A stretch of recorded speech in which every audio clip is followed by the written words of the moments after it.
6 a.m. Saturday morning. The kind of morning that smells like fresh-cut grass and distant, slow-brewing coffee. I was standing in my own driveway, in worn-out slippers and a half-full mug of burnt French roast, watching the sunrise paint the eastern sky a brilliant, improbable rose and orange. The silence was absolute, a heavy, expensive quiet that was exactly what I'd paid $315,000 cash for just 6 weeks ago. This was my sanctuary. This was where Colonel Alex Rourke, commander of the 355th Operations Group, was just Alex, a widower and father trying to give his teenage daughter, Bryn, a fresh start. The illusion of peace shattered with the brutal efficiency of a mortar round. 2 police cruisers, their paint gleaming in the rising sun, rounded the corner with a silent, menacing sweep. Their lights, a strobe of red and blue, flashed an aggressive warning against the tranquil backdrop of the suburban street.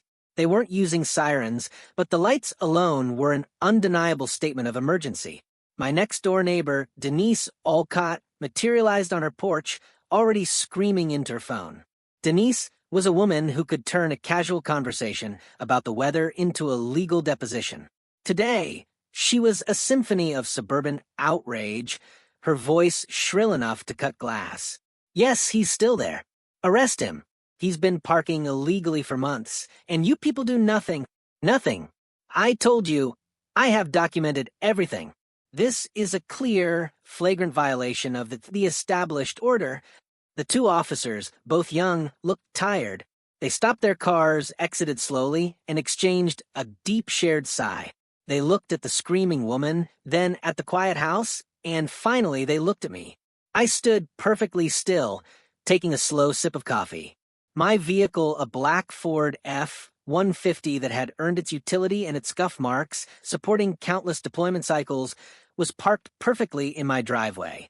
It was entirely on my property, which I owned outright, boundary line to boundary line, according to the official survey filed with the township. The senior officer, a man whose weary eyes suggested he was intimately familiar with Denise's morning routine, approached me first. He gestured vaguely toward my truck. "Morning, sir. We got a call about vehicle obstruction." I nodded, keeping my expression neutral, my internal military-grade observation systems running at full capacity. "Good morning, officer. As you can see, the vehicle is entirely within my property line, several feet from the sidewalk, and nowhere near the street. Could you specify the nature of the obstruction?" Denise shrieked from her porch. "It's a nuisance. It violates the aesthetic continuity of the neighborhood. The tires are too close to the line. I saw him. 18 inches. He's not 18 inches away." The officer rubbed the bridge of his nose.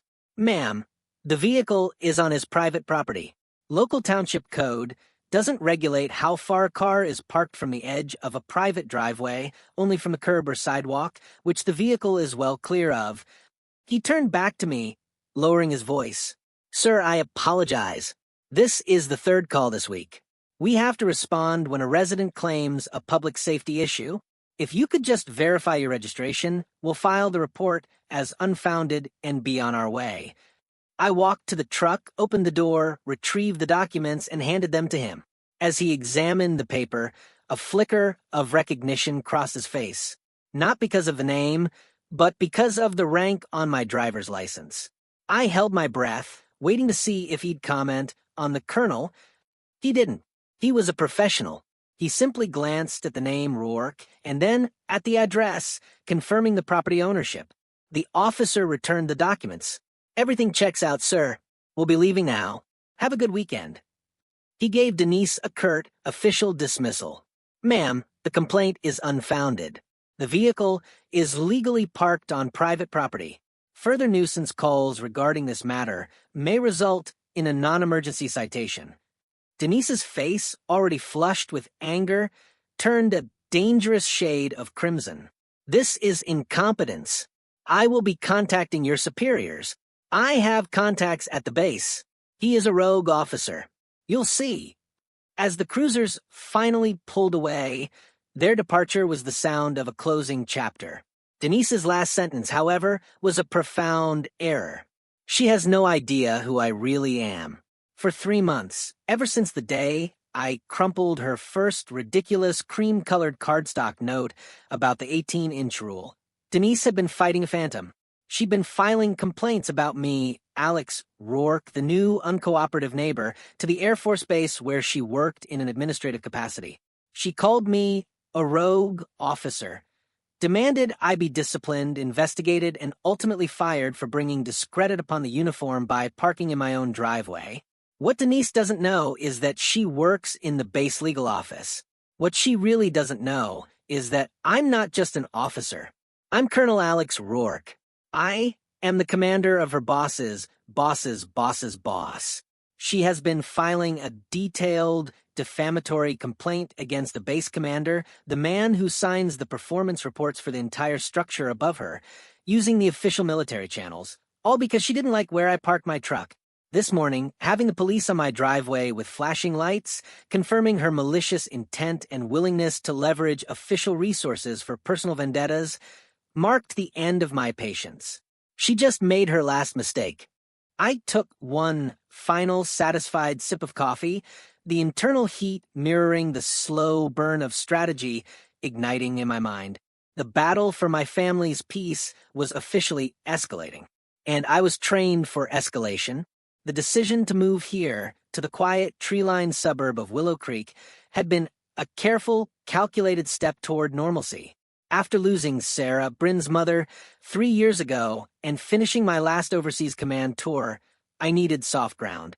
I needed a house that didn't come with the perpetual hum of air superiority or the threat of a morning scramble. I chose Willow Creek for its excellent school district, its quiet streets, and the fact that the property was large enough for Bryn to have her own space. The day we moved in, 14 days after closing, my truck was parked precisely where it had been during the inspection, centered in the wide concrete driveway. Bryn was struggling to carry a box marked "Memories, do not drop" when I found the note. It wasn't a friendly, neighborly greeting. It was printed on cream-colored cardstock, the kind you buy for formal invitations, with professional, justified margins and a 12-point Times New Roman font. It read, Township Code 14C. All vehicles must park a minimum of 18 inches from the property line.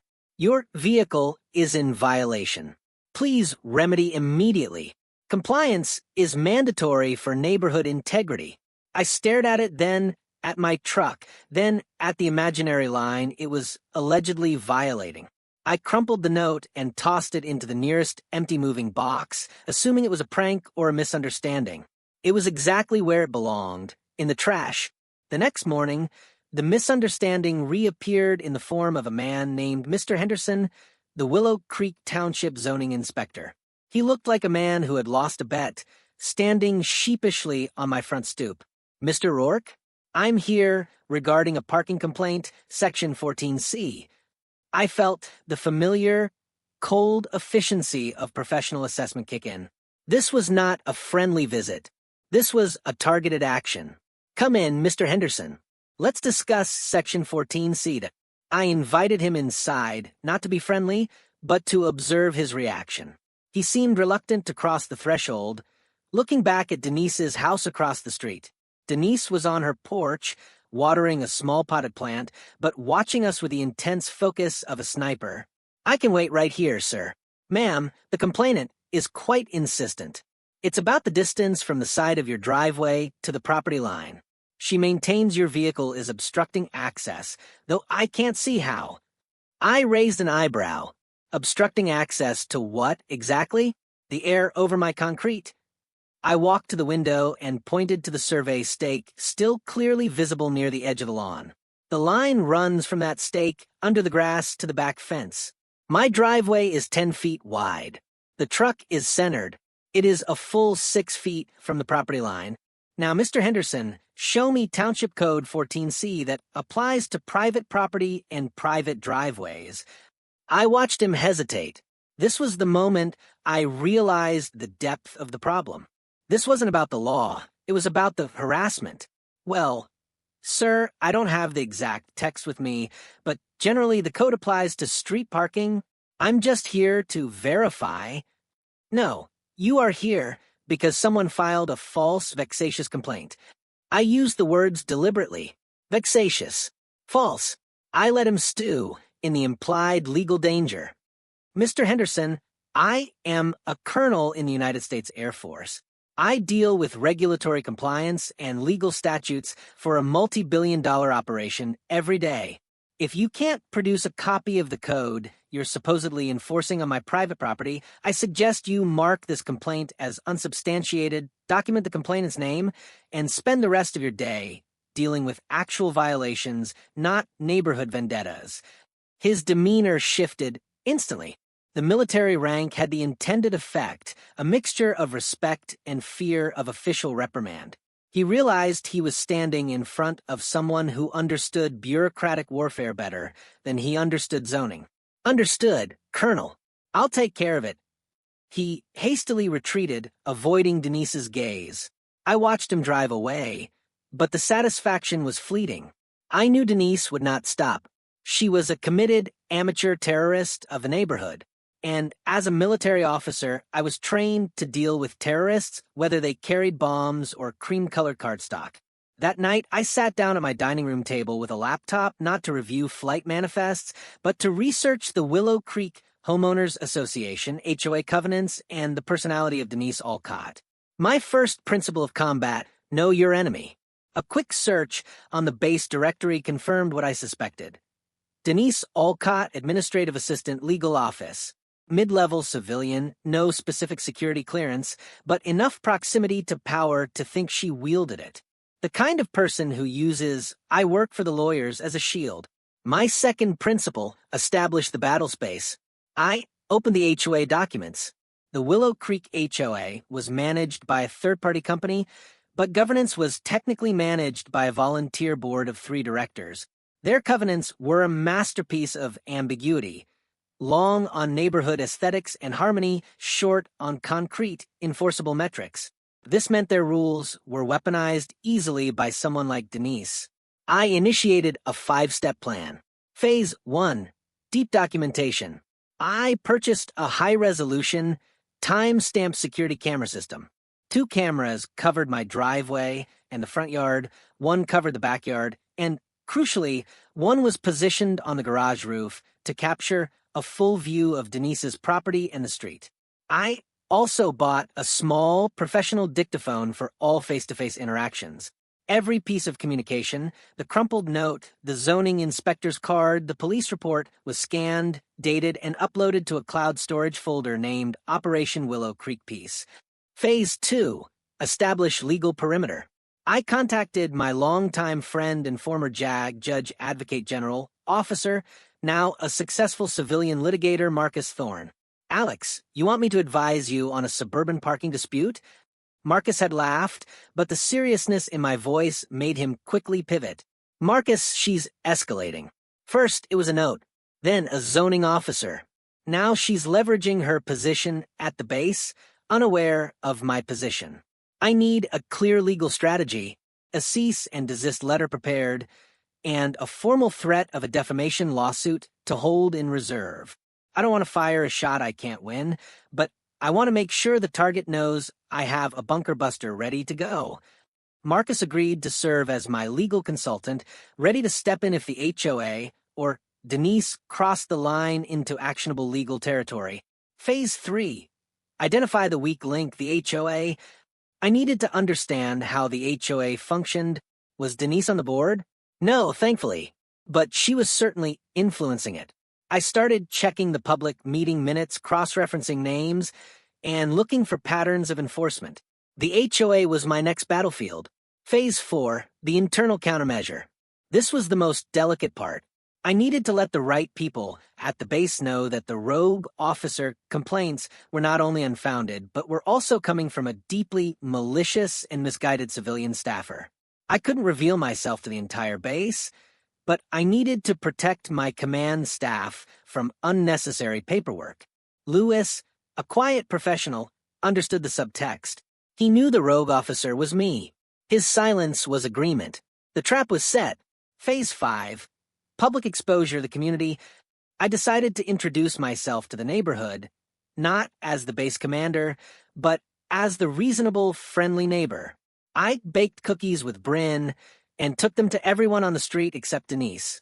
I wanted the neighborhood to see her isolated, unreasonable anger against my visible, intentional niceness.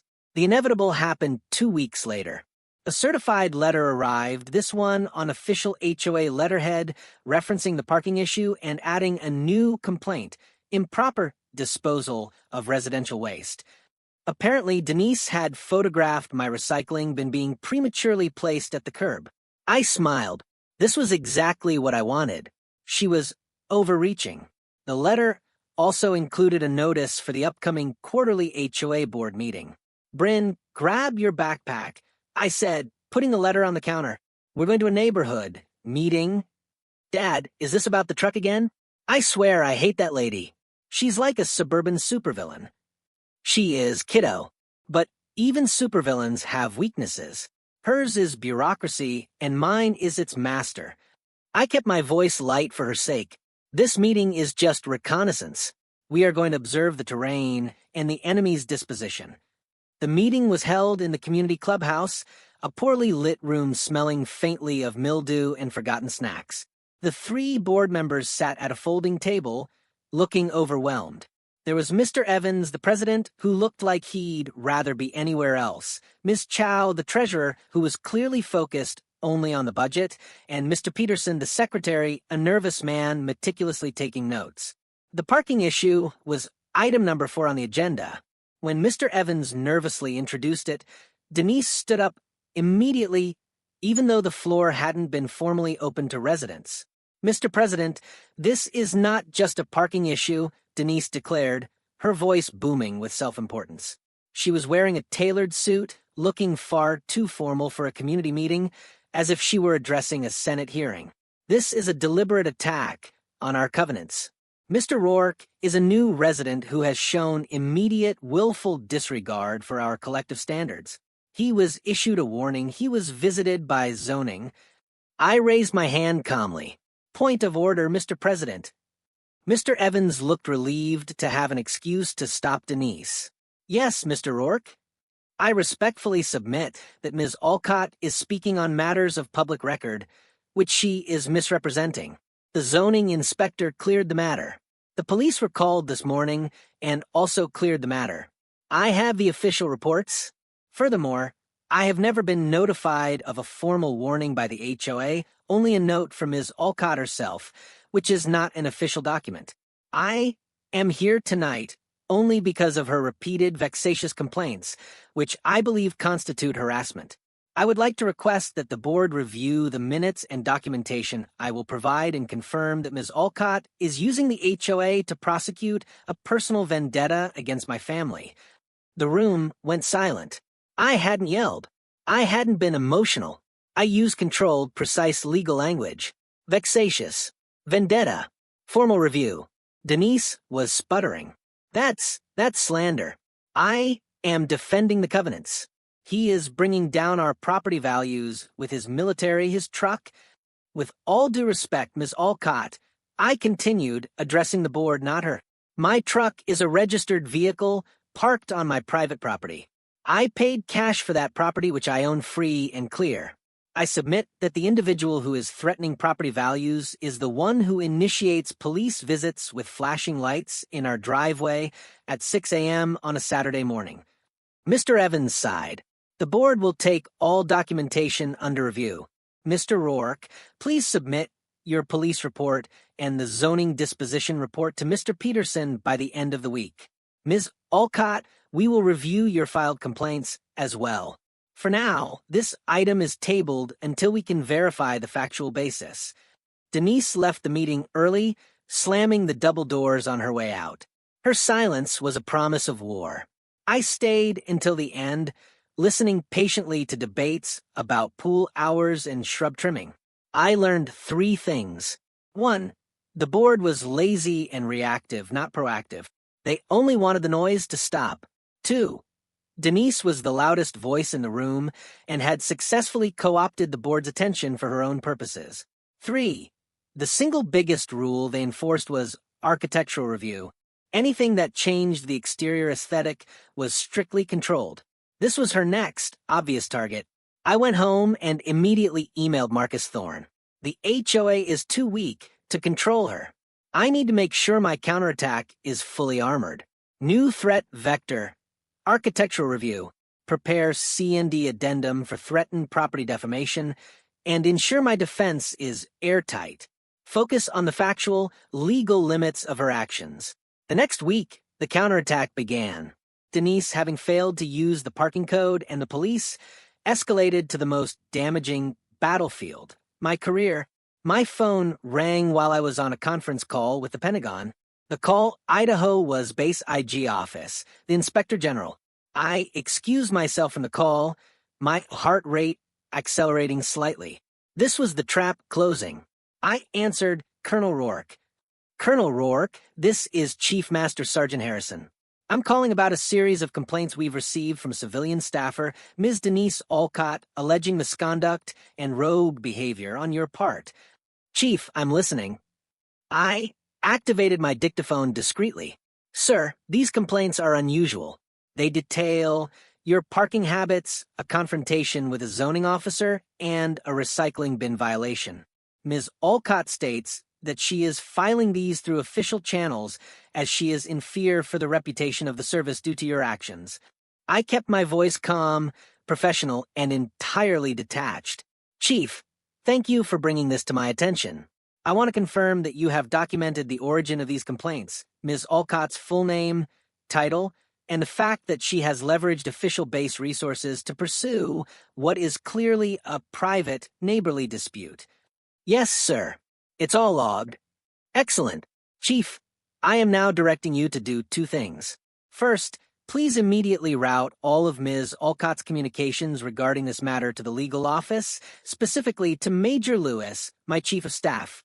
I want this investigated, not as a complaint against an officer, but as a potential case of gross misuse of government time and resources and attempted official harassment against a fellow government employee. I let that sink in. He realized I was not denying the complaint. I was turning the entire investigative machinery onto her. Second, Chief, I need to know if Ms. Olcott has used her position, her rank, or her access to legal documents in her complaints. For example, did she cite specific military regulations or merely the Township Code 14C from her personal note? She mostly cited local codes and general military conduct codes, sir. No specific legal document access seems compromised. Understood. Thank you, Chief. Please send Major Lewis the full file on Ms. Olcott's complaints. I will handle the rest. This line of communication remains highly confidential. Dismissed. I hung up, a cold sense of triumph settling over me. Denise thought she was fighting a neighbor who was an officer. She was fighting a system, and the system was now working to protect itself and me. The next morning, I drove to a specialized store and purchased a custom-built, high-end aluminum storage shed, the kind designed to hold tools and lawn equipment, but that looked more like a miniature, modern cabin. I also bought 5 large, professional-grade garden gnomes. This was not random. I was using the covenants against her. The HOA covenants stated that all non-temporary outdoor structures, including sheds, must be approved by the Architectural Review Board, ARB, with a 30-day notice period. However, the same covenants had a massive loophole. They explicitly exempted standard commercial lawn ornamentation and playground equipment. My new shed would serve a double purpose. It would store my tools, and it would bait Denise. I had already applied for the ARB approval for the shed, 30 days of perfect, meticulous, necessary waiting. The gnomes, however, were immediate. I placed the 5 gnomes, a fisherman, a miner, a golfer, a wizard, and a cheerful gardener, strategically along the edge of my lawn, right on the boundary line where her parking complaints had originated. They were commercially available, standard lawn ornamentation. No ARB needed. Denise's reaction was immediate and magnificent. The next day, a new note arrived, this time not on cream card stock, but on a hastily printed, faintly pink memo sheet. It read, "Remove the grotesque gnomes immediately. They violate Section 3.4.A of the Aesthetic Harmony Clause. This is a warning." I didn't crumple this note. I scanned it, dated it, and logged it in Operation Willow Creek Peace. Then I wrote a response on a clean, professional, crisp sheet of letterhead from a prominent regional law firm, Marcus Thorne's firm, with a temporary paralegal contact number. To Denise Alcott. From the office of Marcus Thorne Esq. Ms. Alcott, your unsolicited notice citing a violation of an aesthetic harmony clause is hereby acknowledged. Please note that the statues placed on the property of Colonel Rourke are defined as standard commercial lawn ornamentation and are explicitly exempt from ARB review in Section 3.4a.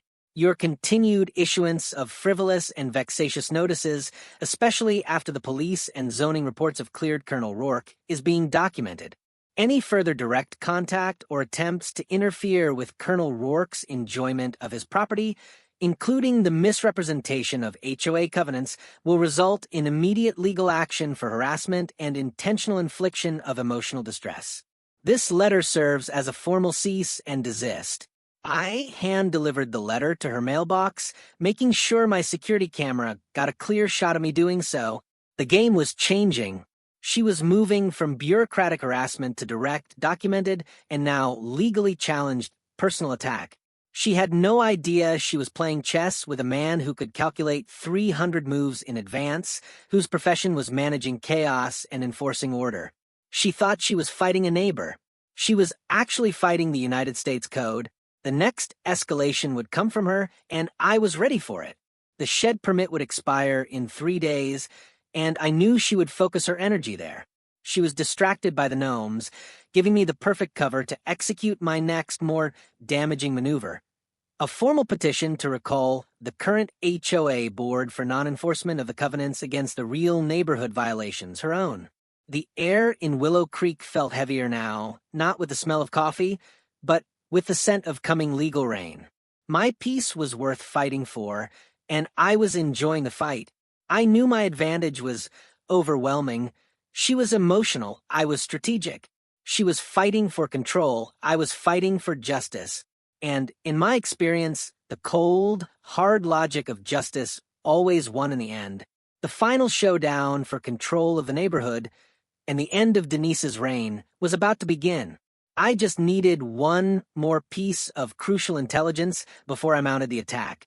I needed to know who was truly pulling the strings on the HOA board, and I suspected it wasn't the tired, nervous men I'd met. I had a full 30 days of observation and documentation to find the weak point in the HOA's armor, and then I would strike. The morning after the cease and desist letter landed in Denise Alcott's mailbox, the quiet of Willow Creek was fractured by a different sound, the relentless high-pitched whine of an industrial tape measure. I watched from my kitchen window as Denise, dressed in professional business attire, paced the boundary of my lawn. She wasn't measuring my truck this time. She was focused entirely on the 5 garden gnomes. She had hired a nervous-looking young man, clearly a landscaper or surveyor apprentice, and was directing him with furious hand gestures. He was measuring the height, the width, and the distance between my cheerful ceramic fisherman and the grumpy resin wizard. This was the expected counter-battery fire. Having failed on the parking code, she was now attempting to weaponize the Aesthetic Harmony Clause, Section 3.4a, via the Architectural Review Board, ARB, the HOA's most potent weapon against homeowner expression. She was trying to prove the gnomes were not standard commercial ornamentation, but custom-made statues requiring a separate, impossible-to-obtain permit. I opened the document I had prepared the night before, a 3-page analysis reviewed by Marcus Thorne detailing the legal definition of standard commercial lawn ornamentation as established by 3 different regional court precedents regarding property disputes. I didn't need the document yet. I just liked knowing I had it. It was the feeling of knowing the precise calibration of your weapon before the engagement begins. My current priority wasn't the gnomes, it was the shed. My 30-day ARB application for the high-end aluminum storage shed was due for a decision in 72 hours. I knew Denise would use the gnomes and the aesthetic harmony complaint to poison the well against the shed, hoping the ARB would deny it purely out of spite and association with me. My war against the HOA board couldn't be won by simply defending my perimeter. The board, Mr. Evans, president, Ms. Chow, treasurer, and Mr. Peterson, secretary, were mere puppets. They were overworked, volunteering their time, and desperate to delegate power to the loudest, most organized voice, which until now had been Denise. My second principle of command: target the center of gravity. I spent the afternoon of the Gnome measurement day dissecting the HOA's public records. I needed to know who really ran the show. It wasn't the three tired souls. It was the HOA management company Harmony Management Solutions and their representative, a woman named Sharon Kempler. Sharon was paid to enforce the rules, but her real function was maximizing efficiency and minimizing noise. Denise was noise, but she was organized noise. I needed to be organized leverage.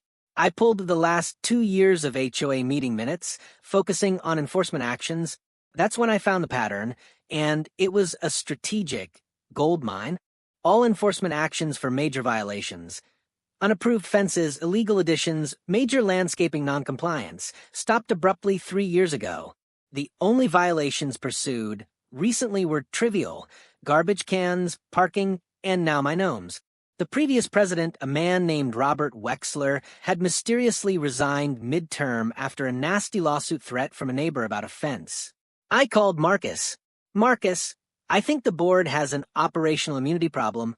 They got sued 3 years ago, backed down hard, and now only enforce nuisance rules to keep up appearances. They've been deliberately ignoring the big, expensive, covenant-destroying violations to avoid another lawsuit. Can we leverage this? Absolutely, Alex. Selective enforcement is the legal equivalent of a tactical nuclear weapon in HOA law, Marcus replied, his voice energized. If you can prove they let one person build an unapproved deck, they lose the right to enforce that rule against anyone else, including your shed. Find me 2 major, obvious, unapproved violations they've ignored for over a year, especially if one belongs to a friend of Denise. The next phase required intelligence gathering beyond the public record, which meant bringing in my intelligence officer. Bryn, my daughter was sitting at the kitchen island, earbuds in, scrolling through TikTok, the picture of teenage disinterest. Bryn, I need your help with an assignment. This requires deep, quiet research, and I know you're better at internet sleuthing than I am. She lowered her earbuds. Is this about the Gnome War? It's about the war for peace. The HOA is ignoring massive, expensive violations to keep the board safe from lawsuits. We need to find 2 or 3 of the worst offenders. Specifically, look up Willow Creek Township building permits and cross-reference them with HOA architectural approvals from the last 4 years. I need to find something built without a permit. I showed her how to navigate the town's labyrinthine public records website. Her eyes, initially skeptical, widened as she realized the scope of the task. It wasn't about grades. It was about espionage. I need you to look for unapproved sheds, decks, major pool installations, anything that required a permit and wasn't officially approved by the HOA. This is a targeted operation, Bryn.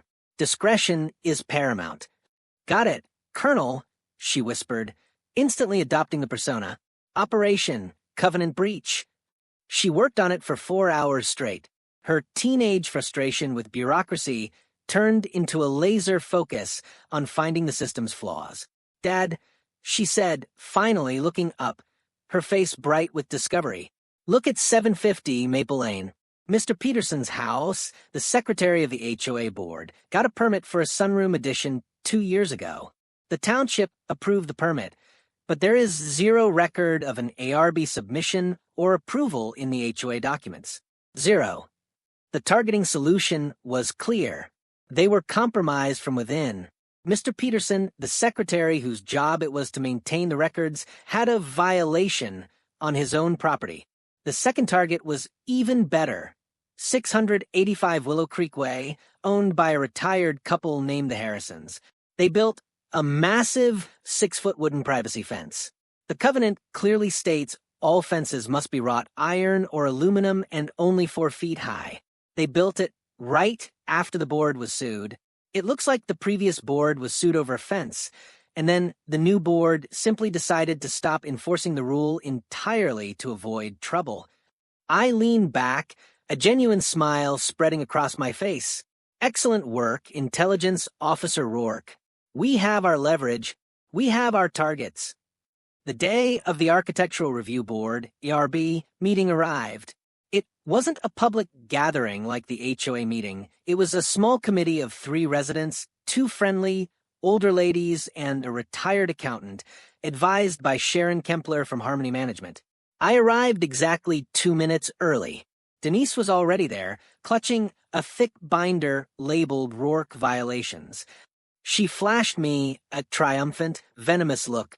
"Good afternoon, Colonel Rourke," Sharon Kempler said, clearly attempting to maintain professional distance. She was the one who controlled the flow of information, the key decision-maker. The first item was the lawn ornamentation violation. Denise launched into a furious 10-minute presentation, complete with photographic evidence and the apprentice's measurements, asserting the gnomes were clearly custom-sized, individually crafted statues that mock the established elegance of Willow Creek. When it was my turn, I didn't defend the gnomes. I attacked the premise. "Madam Chair, Ms. Kempler, esteemed members of the ARB," I began, my voice measured and authoritative. "I submit 2 documents. Exhibit A, a catalog page from Gnome World Incorporated showing the 5 statues purchased, confirming their status as standard commercial products, explicitly exempt from ARB review under Section 6 to B. I placed the catalog page, meticulously highlighting the product codes, on the table. And Exhibit B, a letter from the office of Marcus Thorne, ESQ, serving as a clarification that any attempt to misapply the covenants for purposes of harassment constitutes legal jeopardy for the HOA board members and Harmony Management Solutions. I let them process the implicit threat of being personally sued. Then I changed direction entirely. "Now, let's discuss my shed application." Denise immediately interjected. "The shed must be denied. A man who defies the spirit of the community with grotesque ornamentation clearly cannot be trusted with an unapproved structure." "Ms. Kempler," I addressed the professional manager, ignoring Denise. "My application is for a standard prefabricated aluminum shed consistent with material guidelines. Before you vote on my shed, I respectfully request the ARB address 2 outstanding, highly visible and long-ignored violations that set dangerous precedents for selective enforcement." I pulled out the evidence Bryn had found. Target 1, 750 Maple Lane, owned by Mr. Peterson, HOA Secretary. Unapproved sunroom addition, 2023. No ARB filing on record, but a township permit was issued. This is a fundamental failure of record-keeping and a clear violation of structural review. The ARB members gasped. Peterson, who was watching from the doorway, quickly disappeared. Target 2, 685 Willow Creek Way. 6-foot wooden privacy fence. Explicitly banned by Section 4.c. That fence has stood unchallenged for 3 years. If the ARB cannot enforce the core, highly visible covenants of the association, how can it justify spending time and resources arguing over the aesthetic placement of commercially purchased garden decorations? I had exposed their weakness, their fear of enforcement, and their internal corruption. Sharon Kempler, the manager, looked utterly defeated.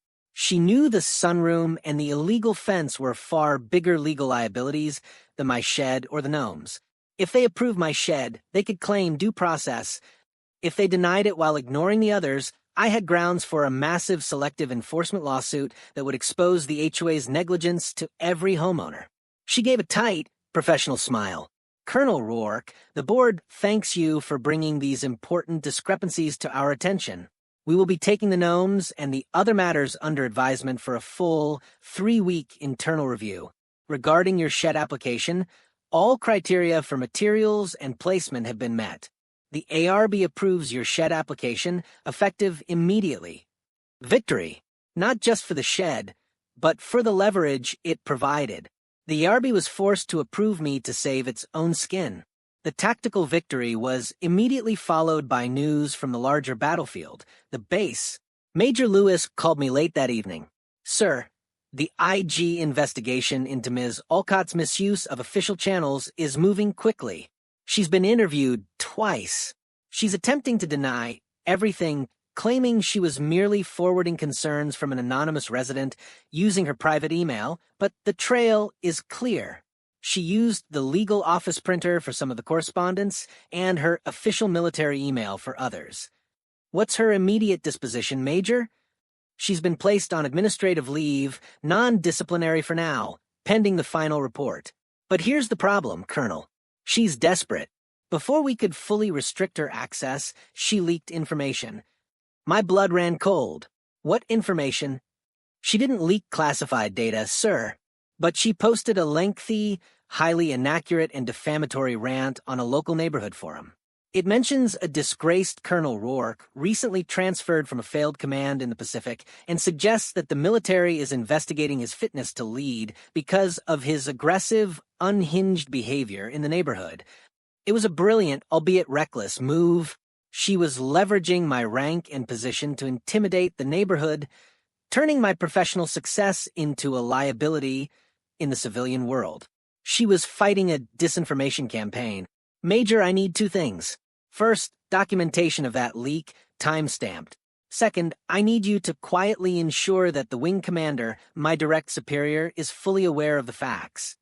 That this is a civilian staffer attempting to defame the base commander using her prior access. Make sure he knows I have this fully documented. Already done, Colonel. The wing commander is aware of the situation and is fully supportive of your decision to handle this through civilian litigation to protect the integrity of the base from external harassment. I smiled grimly. Protection. The system was finally protecting its own, and the threat of civil litigation gave me the distance I needed. The next day, I didn't start building the shed. I focused on the final phase of my political counterattack. The legal grounds for the HOA recall were now undeniable: non-enforcement of covenants, selective enforcement, the Peterson sunroom, and failure to protect residents from legal liability, the continued existence of the Harrison fence. I printed out the official petition for board member recall, which required signatures from 15% of the homeowners. Bryn and I started the signature campaign, not by lying, but by pointing out the visible, long-ignored violations. Look at the Harrisons' fence, I'd tell a neighbor. It's illegal. The HOA refuses to enforce the rules because they're afraid of being sued. If they won't enforce the rules against the big stuff, they'll just keep picking on the little stuff, like your mailbox or your new garden bed. We need a board that actually protects the covenants, not just the board members' wallets. The response was immediate and overwhelming. People were tired of the selective enforcement. They were tired of the ambiguity. They were especially tired of Denise, who was now publicly raging against the Gnomes and the corrupt ARB decision on social media. Within 3 days, I had 25% of the signatures required. I formally filed the petition with Sharon Kempler at Harmony Management Solutions. She accepted it with a blank look on her face, but I saw the flicker of fear in her eyes. She knew a full board recall was a costly, messy disaster for her company. Ms. Kempler, I said, my voice low and firm, you have 14 days to schedule the special meeting for the recall vote per the bylaws. During this time, the board is effectively in limbo. Any further frivolous actions taken against my property or any other residents will be viewed as an illegitimate action by a deposed administration and will be added to the pending lawsuit against the board and Harmony Management. I turned and walked out. The board was now officially paralyzed. As I drove home, I saw Denise's car in her driveway. She wasn't outside, but a new, large, handwritten sign was taped to her front window, facing my house. It read, "This street is under surveillance. Harassment is a crime. The truth will come out." She was switching tactics again, trying to use the illusion of my military surveillance to frighten me. I pulled into my driveway, parked my truck perfectly in the center, and grinned. She thought she was fighting a paranoid veteran.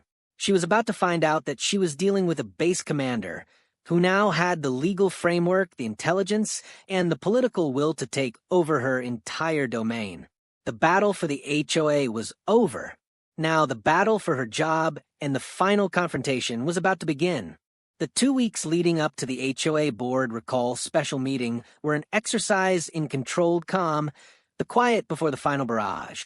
Denise's handwritten sign, "This street is under surveillance. Harassment is a crime," remained taped to her window, but she herself stayed hidden. Her silence was not surrender. It was a holding action, a desperate attempt to conserve ammunition. I, meanwhile, established my physical victory. I hired a clean, professional contracting crew to install the approved aluminum shed. The shed, a symbol of due process and approved authority, went up quickly. It was perfectly level, meticulously aligned, and exactly where the ARB had approved it to be. The contractors were friendly fast, and most importantly, paid in full before they even started the work, a subtle contrast to the reputation the neighborhood association had for cutting corners. The shed became the visual centerpiece of the conflict, a shining, permitted, modern structure that stood in direct, silent judgment of Mr. Peterson's unapproved sunroom and the Harrisons' illegal wooden fence. My professional flank needed to be secured before the final confrontation. I took an hour out of my operation schedule for a private meeting with General Hayes, the wing commander. "General, I started placing the summary of the IG's preliminary findings and Marcus Thorne's legal consultation on his desk. I want to personally brief you on the civil matter concerning Ms. Denise Olcott." Hayes read the summaries quickly, his eyes narrowing at the details of Denise, using official base resources to pursue personal vendettas against me, the base commander, under the guise of an anonymous rogue officer. "Colonel Rourke," he said finally, looking up, "this is gross misuse of a government position. The IG's recommendation for termination will likely be upheld.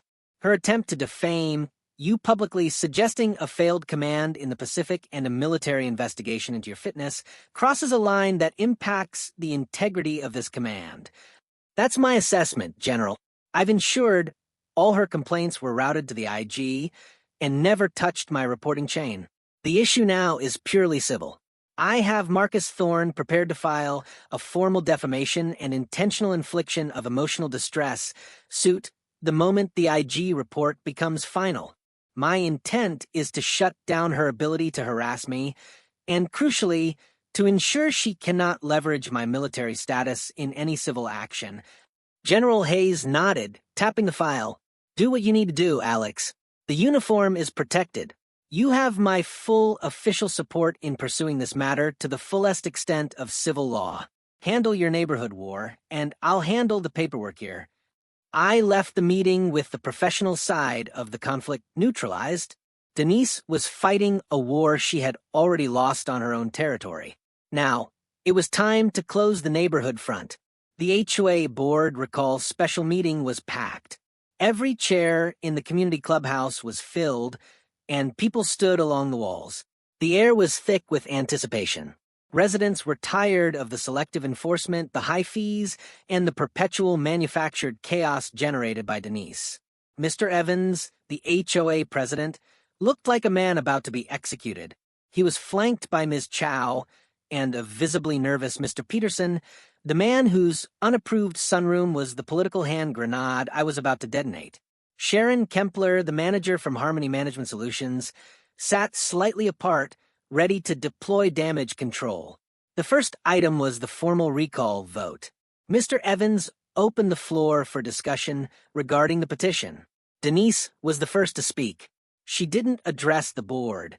She addressed the room with the frantic energy of a politician about to lose an election.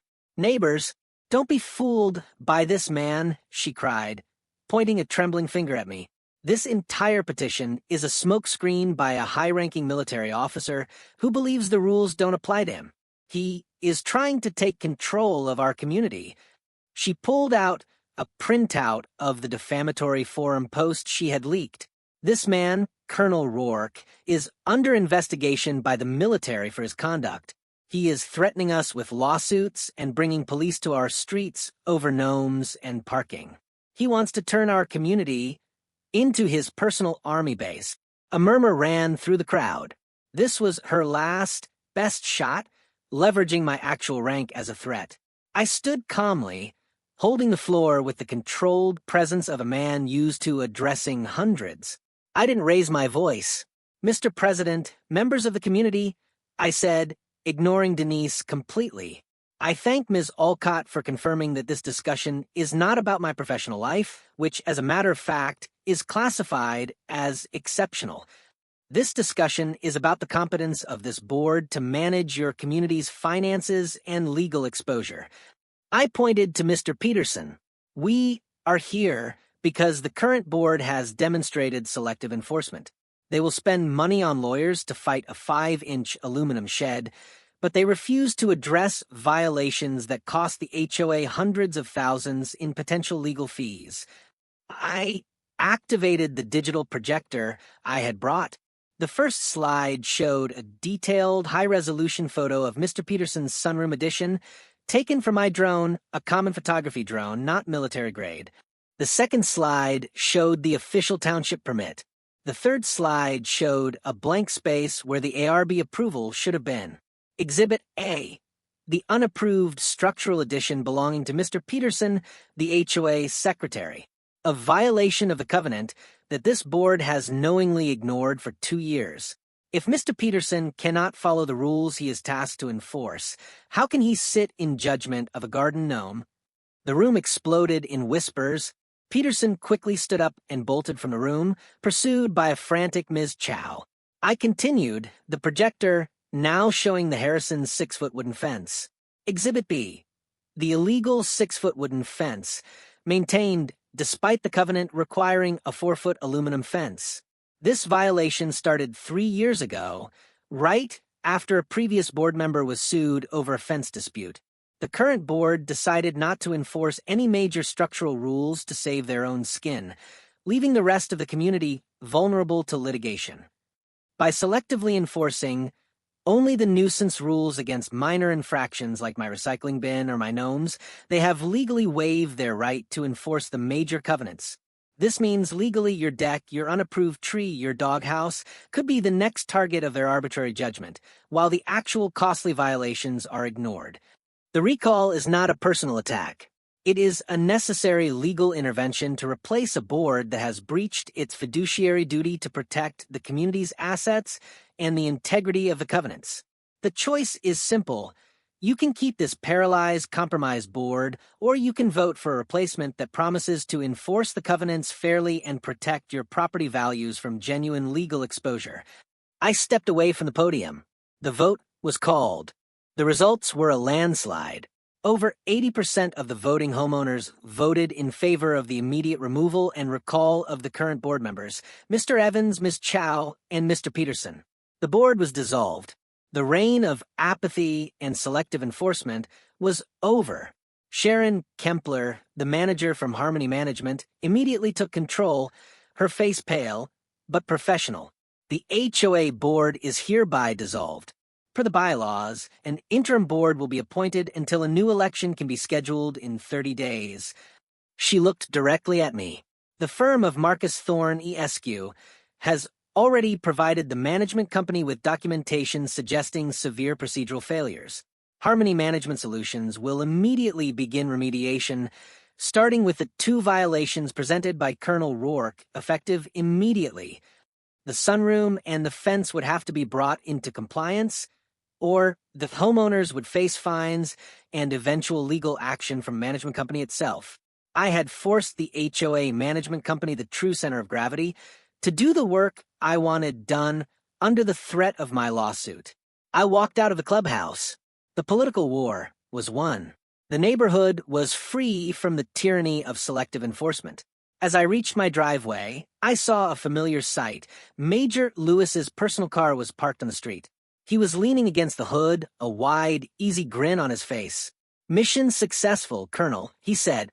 "The board is dissolved, Major. The covenants are restored. And the base front is closed." The IG report went up the chain this afternoon, confirming gross misconduct and misuse of resources by Ms. Alcott. Termination proceedings are moving forward with a final recommendation set for next week. She is professionally finished, sir.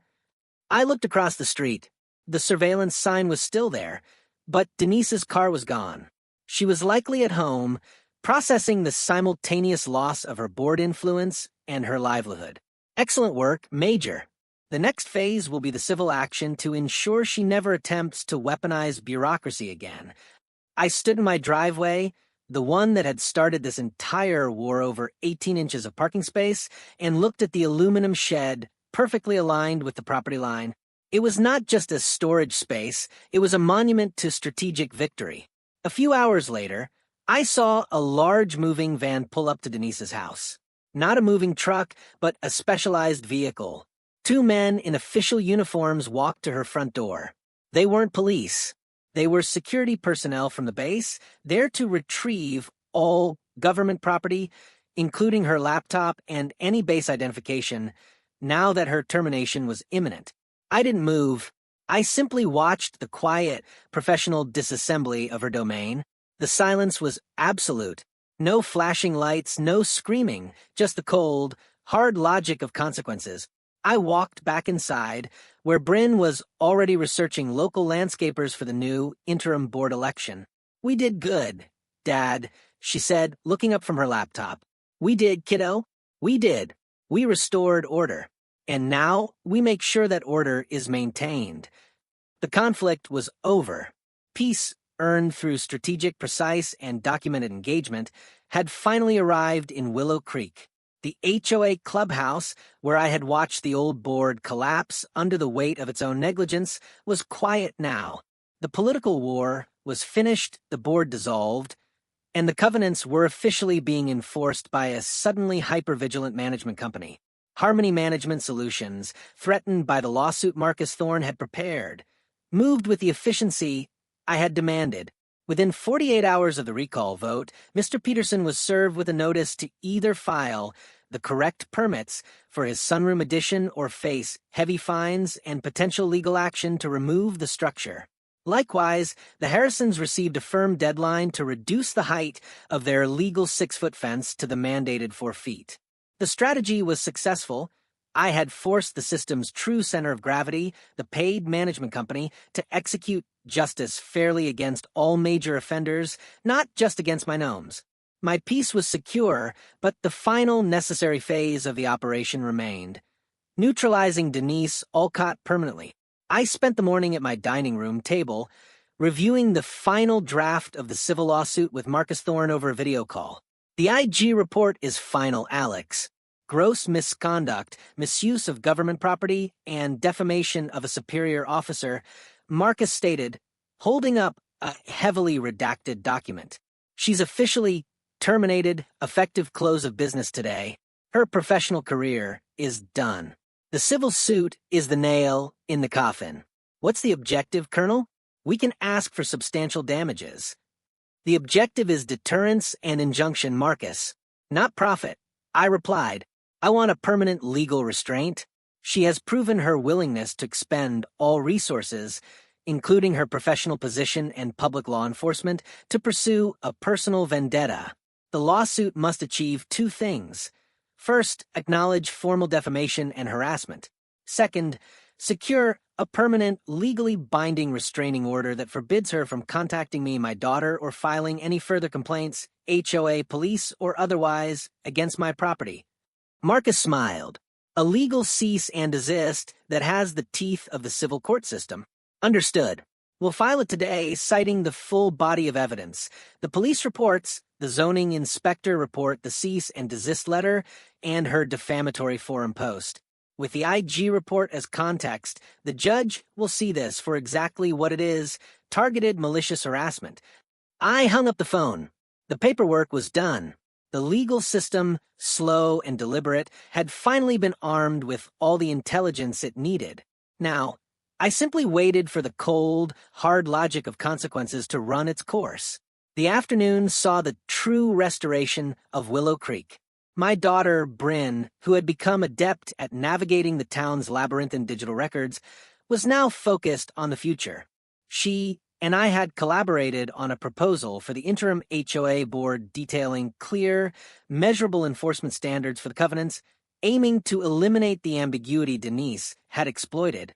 Dad, I found 3 good candidates for the new board, Bryn said, tapping her screen. Mrs. Chun from Elm Street. She's a retired budget analyst, and she complained about the high water fees last year. And Mr. Ramirez, he's a civil engineer. He'll actually understand the sunroom permits. We need competence, not drama. Excellent work, intelligence officer. Our objective is stable governance.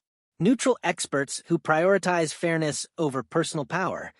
The atmosphere in the neighborhood changed palpably. The police cars were gone. The flashing red and blue lights were replaced by the gentle thwack of hammers. The Harrisons, resigned to their fate, had hired a crew to dismantle their towering wooden fence. Across the street, 2 men from the township's building department were conducting an unannounced inspection of Mr. Peterson's sunroom, their clipboards signaling that the lax era of corruption was over. The neighborhood, liberated from the constant anxiety of selective enforcement, was beginning to breathe again. Neighbors started talking to each other about actual community issues, not just the latest Rourke violation. The final consequence arrived quietly late in the week. Marcus called to confirm.